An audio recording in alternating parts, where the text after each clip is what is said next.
interesting, as I was putting this together, I remembered in 1994, the idea of locally produced foods and then the traditions that surround them was not an American idea. Of course, it had been an American idea a century before that and way before that. But it went away, and I remember that we had a focus group. We brought some layouts for the proposed first issue of the magazine, and I remember I went back to my notes, and they told us, well, you can't do that here. This is what we go to Europe for. You can't find this charm and connection to food here, not in supermarket America. Well, we set out to prove them wrong, and it's something you all do in every single issue. Because I live in New York and before I go that, I just want to say one more thing about that. Carol and Tracy were talking at breakfast about how when you write a piece about a local producer, it gives them new life. And there's something in this virtuous circle of all of us supporting everybody that is, it gives you a higher calling, because readers want to know what's good. They trust you to tell them. You find the people who are you deem worthy. You write a story about them, and people see that story, and they get to stay in business. I mean, that's about as good a model as I can think of. Because I live in New York, and I'm a regular reader and admirer of Brian and Stephen's little empire of Manhattan, Brooklyn, and East End, but I've spent the last few weeks with a whole boatload of your magazines, and I've learned so much. I love that you write about folks selling homemade soup in glass jars with $1 deposit, because the artisanal producer can count on knowing that you're going to bring that jar back for more. There's something about that continuity that is so reassuring. Life rhythms. From edible Santa Barbara, I've developed an uncontrollable urge to make sauerkraut. Edible Hawaiian Islands turned me on to Meyer lemon marmalade. And from a piece in edible Orlando, I relearned that mullet, the fish that are taken out of Florida's winter waters, yield the roe that when dried become batarga, which is so great, shaped over pasta. From a single issue of Edible Austin, I found everything I need to know about raising chickens, plus more about those heirloom pig breeds we've been hearing about, Mangalista, Gloucestershire, Old Spots, and Mulefoot. I love the tension you create between a reverence for the past and the creative future. I love hearing about harvesting ice from Lake Tahoe in the 19th century. And I loved reading about a 100-year-old bakery in Columbus, Ohio that's still cooking.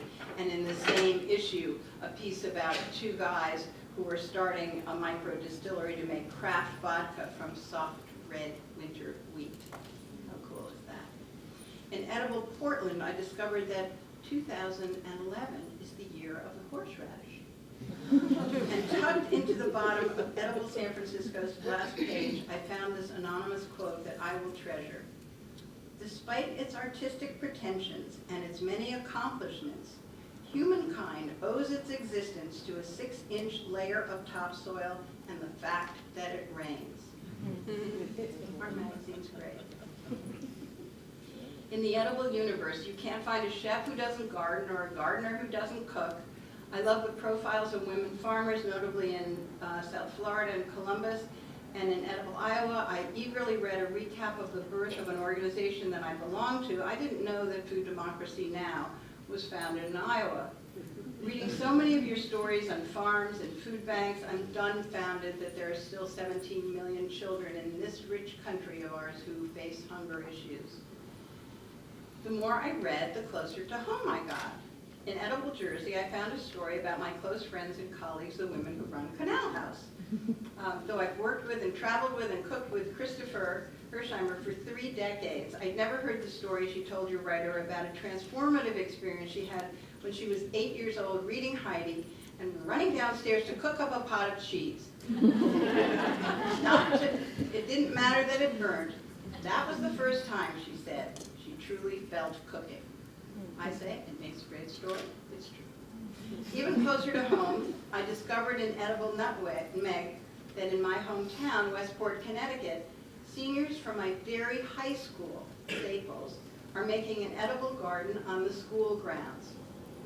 And I kind of teared up when I realized how far we've come from cruising the Dairy Queen. Still closer to home, my son took his first steps on Scott Chasky's Quail Hill Farm on the east end of Long Island. And I met Brian and Stephen just as they were they're not here yet, right? They're snowed in some airplane. Was delighted and heard all about their plans for Edible Manhattan.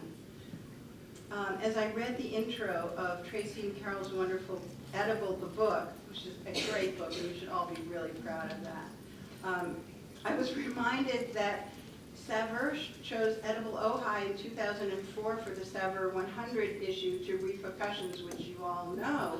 And it made me think about that rainy afternoon that the publisher ran into my office and said, what are we going to do about this January issue? We have no ideas for it. We never sell advertising in January. And I thought, Saveur 100, how about that? It was kind of nice that this is circles within circles. But no one who has been an editor as long as I have could have spent as many hours with your publications and not come away with some theories and suggestions. So here, in no particular order, and for what they're worth, are some observations on the edibles. And I have their points. So, number one, it's important to design defensively. And here's what I mean by that. You all have very hip, savvy, graphically savvy advertisers. Restaurants with snappy logos, artisanal products with clever titles, using typefaces, deliberately targeting their message right at their customers who are your readers. This is good news and bad news. The good news, of course, is that the folks who run those businesses are in tune with your mission. But the tough reality is that the physical positioning of your editorial pages against that advertising is problematic when you read the magazine. You must design defensively. Be careful of the proximity of advertising to editorial. The very fact that your advertisers are your readers is a great age-old formula for success in print, but it has its difficult moments.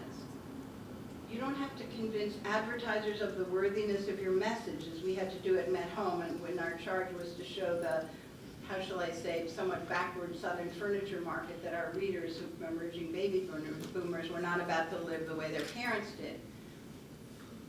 You have an opposite problem. Your advertisers look so good, you have to pay special attention to making your editorial message separate and obvious. Small space, rogue advertisements pose a great challenge to some of you. Some ads even have the same background tint as some of your editorial pages that you place opposite them. A stack of 3 ads so often conflicts and competes with the adjacent editorial that I found myself longing for a thin rule as a definitive line of demarcation between the editorial, which is usually text, and the ads. That's what I mean by defensive design. Protecting your full editorial pages, protecting your spreads. Please try to never let one little 6th-page ad disrupt the power of those pages. Better those single pages of lots of small ads than to break the integrity of your editorial voice with fractionals. Never forget that each hook you put into your pages catches more of your reader's time. Pacing matters. If you run a lush photograph of an open jar of preserves on one page, don't run another 2 pages later. One magazine divided a 4-page story in praise of some vegetable, and I never saw a picture of the vegetable. Figure out how illustrated lists and charts and maps can help organize dense information and deliver more bang for your space. And yes, addresses and contact information are crucial for every place you publish. Connection between that reader and your pages. If your reader tries a restaurant or buys a jar of pickles or cooks a recipe as a result of picking up your magazine, you've made a good and loyal friend.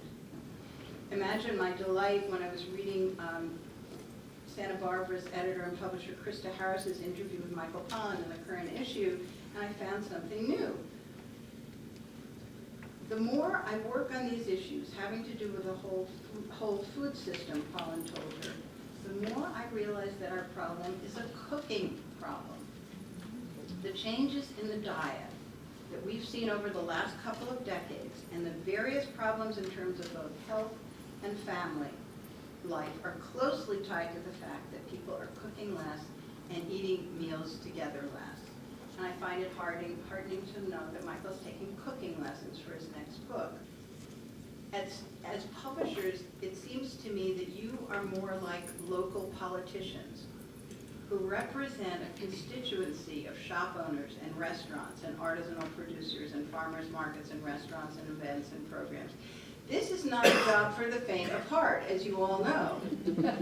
And I realize that you need the many small votes of those individual constituents to translate into out-of-pocket dollars, and that every issue you publish is a new election. Getting advertisers is always difficult, but especially over the last couple of years. One thing I found useful was an old Henry Ford quotation. The man who stops advertising to save money is like the man who stops a clock to save time. Clients seem to like the logic of that.